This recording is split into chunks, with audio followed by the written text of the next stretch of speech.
സങ്കീർണമാക്കുകയാണ് കാര്യങ്ങൾ. ഇ ഡിയുടെ അന്വേഷണം വ്യാപിക്കുന്നു. ഇ ഡി അന്വേഷണം വീണ്ടും പി കെ ബിജുവിലേക്കും എം എം വർഗീസിനെയും ചോദ്യം ചെയ്യുന്നതിലേക്ക് എത്തിയിരിക്കുകയാണ്. രണ്ടാം തവണയാണ് പി കെ ബിജുവിനെ ചോദ്യം ചെയ്യുന്നത്, മുൻ എം പിയെ ചോദ്യം ചെയ്യുന്നത് എൻഫോഴ്സ്മെന്റ് ഡയറക്ടറേറ്റ്. അതിനിടെ കൂടുതൽ വിവരങ്ങൾ ഇ ഡി അന്വേഷണത്തിൽ വെളിപ്പെട്ടു വന്നിരിക്കുകയാണ്. തൃശൂരിലെ പാർട്ടി സ്വത്തുക്കളും CPM വെളിപ്പെടുത്തുന്നില്ല എന്നാണ് എൻഫോഴ്സ്മെന്റ് ഡയറക്ടറേറ്റ് കണ്ടെത്തിയിരിക്കുന്നത്. തൃശൂർ ജില്ലയിൽ പാർട്ടിക്ക് 101 സ്ഥാവര ജംഗമ വസ്തുക്കൾ ഉണ്ടെന്നാണ് എൻഫോഴ്സ്മെന്റ് ഡയറക്ടറേറ്റിന്റെ കണക്ക്. ഇതിൽ ഒന്നിന്റെ വിവരം മാത്രമാണ് CPM ഇതിനകം വെളിപ്പെടുത്തിയിട്ടുള്ളതെന്നാണ് ഇ ഡി വ്യക്തമാക്കുന്നത്. CPMനെ കൂടുതൽ പ്രതിരോധത്തിലാക്കുന്ന നീക്കത്തിലാണ് ഇപ്പോൾ എൻഫോഴ്സ്മെന്റ് ഡയറക്ടറേറ്റ്. നേരത്തെ എൻഫോഴ്സ്മെന്റ് ഡയറക്ടറേറ്റ് തെരഞ്ഞെടുപ്പ് കമ്മീഷനും റിസർവ് ബാങ്ക് ഓഫ് ഇന്ത്യക്കും ആദായ നികുതി വകുപ്പിനും വിവരങ്ങൾ നൽകിയിരുന്നു CPMന്റെ തൃശൂർ ജില്ലയിലെ അക്കൗണ്ട് വിവരങ്ങളെപ്പറ്റി. അതിനു പുറമെയാണ് പാർട്ടി സ്വത്തുക്കളുടെ വിവരങ്ങളും എൻഫോഴ്സ്മെന്റ് ഡയറക്ടറേറ്റ് റിപ്പോർട്ടായി നൽകിയിരിക്കുന്നത്. കരുവന്നൂരിലെ കേന്ദ്ര ഏജൻസിയുടെ നീക്കത്തിൽ രാഷ്ട്രീയം ആരോപിച്ചുകൊണ്ടാണ് CPM ഇതിൽ പ്രതിരോധം തീർക്കുന്നത്. എന്നാൽ എൻഫോഴ്സ്മെന്റ് ഡയറക്ടറേറ്റ് നടപടി സുരേഷ് ഗോപിയെ ജയിപ്പിക്കാനെന്ന് മുഖ്യമന്ത്രി ആരോപിക്കുന്ന സമയത്ത് തന്നെയാണ് പി കെ ബിജുവിനെയും എം എം വർഗീസിനെയും വീണ്ടും എൻഫോഴ്സ്മെന്റ് ഡയറക്ടറേറ്റ് ചോദ്യം ചെയ്യുന്നത്. ആദ്യം മുഖ്യമന്ത്രിയുടെ പ്രതികരണത്തിലേക്ക്. സുരേഷ് ഗോപിയെ അവിടെ ജയിപ്പിക്കണം എന്ന ധാരണയിൽ എല്ലാവരുടെയും പ്രവർത്തനങ്ങൾ സ്തംഭിപ്പിച്ച് കളയാം. അപ്പോൾ മറ്റു പ്രവർത്തനങ്ങൾ നടത്താൻ പറ്റാത്ത അവസ്ഥയുണ്ടാക്കുക. ഈ വരുമാനം ബാങ്ക് അക്കൗണ്ട് മരവിപ്പിച്ചാൽ ആ പണമൊന്നും എടുത്ത് ചെലവാക്കാൻ പറ്റൂലാലോ എന്നൊക്കെയുള്ള ധാരണകളായിരിക്കാം അവരെ ഇതിന് നയിച്ചിട്ടുണ്ടാകുക. പി കെ ബിജുവിനെയും എം എം വർഗീസിനെയും ചോദ്യം ചെയ്യുന്നത് എൻഫോഴ്സ്മെന്റ് ഡയറക്ടറേറ്റ് ഇപ്പോഴും തുടരുകയാണ്. നേരത്തെ ചോദ്യം ചെയ്യലിന് ഹാജരാകാൻ എത്തുന്നതിന് മുൻപ് പാർട്ടി ജില്ലാ സെക്രട്ടറി കൂടിയായ എം എം വർഗീസ് മാധ്യമങ്ങളോട് പ്രതികരിച്ചിരുന്നു. പാർട്ടിക്ക് ജില്ലയിൽ ഒരു രഹസ്യ അക്കൗണ്ടും ഇല്ല എന്നാണ് വർഗീസിന്റെ പ്രതികരണം. എന്ത് ചെയ്യാൻ, എന്താണ് അവർ ഉദ്ദേശിച്ചത്? രാഷ്ട്രീയമായിട്ടുള്ള അജണ്ടയാണല്ലോ. നമ്മള് മുന്നേ പറഞ്ഞിട്ടുണ്ടല്ലോ. ഇ ഡി മാത്രമല്ല ഇപ്പൊ ആദായ നികുതി അവരും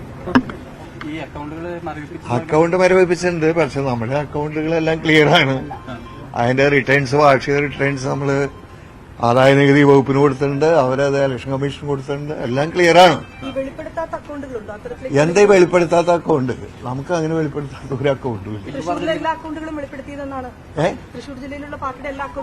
പാർട്ടിക്ക് അറിയുന്ന എല്ലാ അക്കൗണ്ടുകളും നമ്മൾ അതിന്റെ മറ്റേ രേഖയും കാര്യങ്ങളൊക്കെ നമ്മൾ ഇവിടെ അത് നമുക്കറിയില്ല. പാർട്ടിക്ക് അറിയില്ല. പാർട്ടി ജില്ലാ കമ്മിറ്റിക്ക് അറിവുള്ള പിന്നെ അക്കൗണ്ട് കാര്യങ്ങളൊക്കെ നമ്മൾ പാർട്ടി അതാത് ഘടകങ്ങൾക്ക് അക്കൗണ്ട് ഉണ്ടോന്ന് എനിക്കറിയില്ല. നമുക്കറിയില്ല. നമുക്കത് ഓൺ ചെയ്യാൻ കഴിയുന്ന ഒരു നിലയല്ല. കാരണം നമ്മള്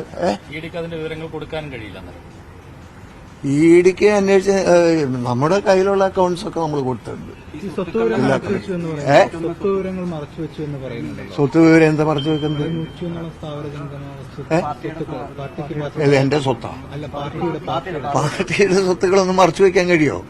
ഭൂമിക്ക് അതിന്റെ രജിസ്ട്രേഷൻ ആധാരമില്ലേ? കെട്ടിടങ്ങൾ ഉണ്ടെന്നുള്ളൊരു യാഥാർത്ഥ്യമാണ്. വസ്തുണ്ട്. പാർട്ടിക്ക് അതിന്റെ സ്വത്തുണ്ട്.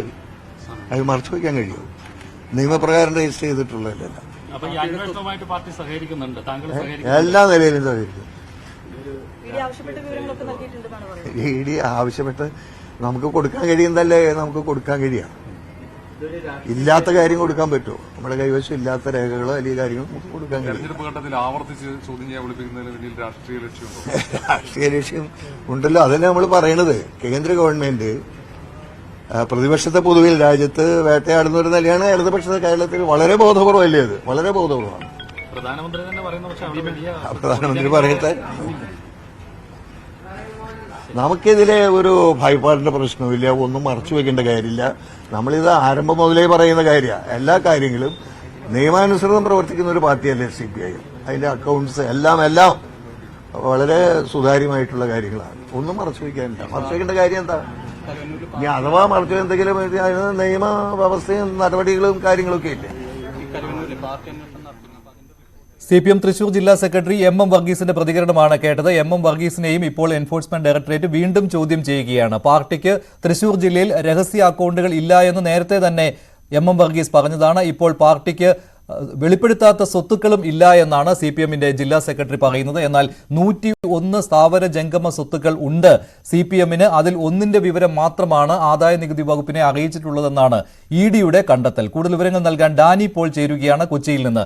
ഡാനി, ഇപ്പോൾ തൃശൂർ ജില്ലയിലെ CPM-ന്റെ അക്കൗണ്ട് വിവരങ്ങൾ മാത്രമല്ലല്ലോ എൻഫോഴ്സ്മെന്റ് ഡയറക്ടറേറ്റിന്റെ കണ്ടെത്തലിലേക്ക് വന്നിട്ടുള്ളത്, സ്വത്ത് വിവരങ്ങളും എൻഫോഴ്സ്മെന്റ് ഡയറക്ടറേറ്റ് കണ്ടെത്തിയിരിക്കുകയാണല്ലോ.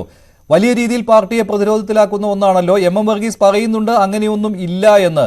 അതേസമയത്ത് തന്നെ അദ്ദേഹം പറയുന്നുണ്ട് ചിലപ്പോൾ ലോക്കൽ ഘടകങ്ങളുടെ കാര്യം, പാർട്ടിക്ക് അറിയാത്ത കാര്യങ്ങൾ ഉണ്ടാവാമെന്നും പറയുന്നുണ്ട്. ആകെ കൂടി കുഴഞ്ഞു മറിഞ്ഞിരിക്കുകയല്ലേ കാര്യങ്ങൾ?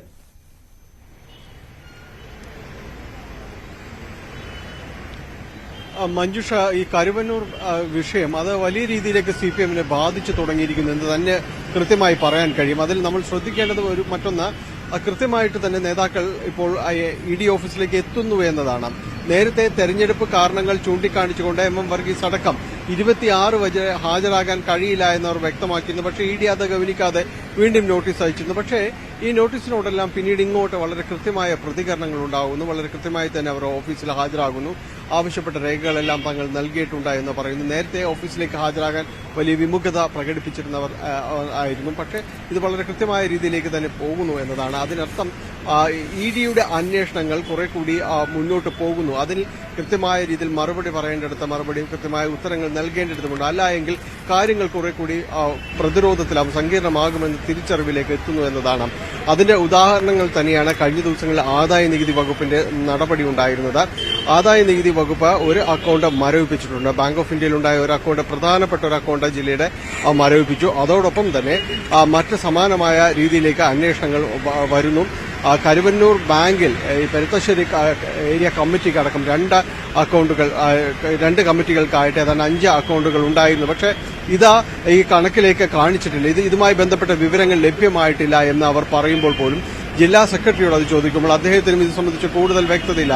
അങ്ങനെ ഒരു അക്കൗണ്ട് ഇല്ല എന്നാണ് നേരത്തെ പ്രതികരിച്ചപ്പോൾ പോലും അദ്ദേഹം സൂചിപ്പിച്ചത്. അതുമാത്രവുമല്ല, ഇപ്പോൾ വന്നിരിക്കുന്നത് CPM-ന്റെ സ്ഥാപന ജംഗമ വസ്തുക്കളെക്കുറിച്ചുള്ള ഒരു സ്ഥിതിവിവര കണക്കുകൾ കൃത്യമായി ഇപ്പോൾ തെരഞ്ഞെടുപ്പ് കമ്മീഷൻ അടക്കം നൽകിയിരിക്കുന്നു എന്നതാണ്. ഏതാണ്ട് 100ഓളം ഇത്തരം വസ്തുവകകളുടെ ഒരു പട്ടിക തന്നെ സമർപ്പിച്ചിരിക്കുന്നു. ഇതൊന്നും കണക്കിലേക്ക് വന്നിട്ടില്ല എന്ന് ചൂണ്ടിക്കാണിക്കപ്പെടുകയും ചെയ്യുന്നു. അതുകൊണ്ട് വളരെ പ്രതിരോധത്തിലേക്ക് നീങ്ങുന്ന ഒരു നടപടി തന്നെയാണ്.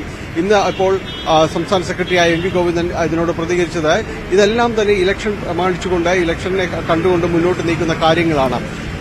ഇതെല്ലാം തന്നെയും പറയുമ്പോൾ പോലും ഇത്തരം കാര്യങ്ങളിൽ കുറെ അധികം മുന്നോട്ട് പോക്കാം ED-യും അതോടൊപ്പം തന്നെ ആദായ നികുതി വകുപ്പും നടത്തുന്നു എന്നതാണ്. അത് CPM തിരിച്ചറിയുന്നു എന്നതും എന്തായാലും ആദായ നികുതി വകുപ്പും എൻഫോഴ്സ്മെന്റ് ഡയറക്ടറേറ്റും ഒരേ സമയത്ത് തന്നെയാണ് അന്വേഷണവുമായി മുന്നോട്ട് പോകുന്നത്. കരുവന്നൂരിലെ ബാങ്ക് തട്ടിപ്പിൽ തുടങ്ങിയ അന്വേഷണം ഇപ്പോൾ തൃശൂർ ജില്ലയാകെ വ്യാപിച്ചിരിക്കുകയാണ്. എൻഫോഴ്സ്മെന്റ് ഡയറക്ടറേറ്റ് കണ്ടെത്തിയിരിക്കുന്നതിൽ CPM-ന്റെ രഹസ്യ അക്കൗണ്ടുകൾ മാത്രമല്ല, CPM-ന്റെ വെളിപ്പെടുത്താത്ത സ്വത്തും ഇപ്പോൾ അന്വേഷണ പരിധിയിലേക്ക് വന്നിരിക്കുകയാണ്. നിർണായകമായി മാറിയിരിക്കുന്നു അന്വേഷണം.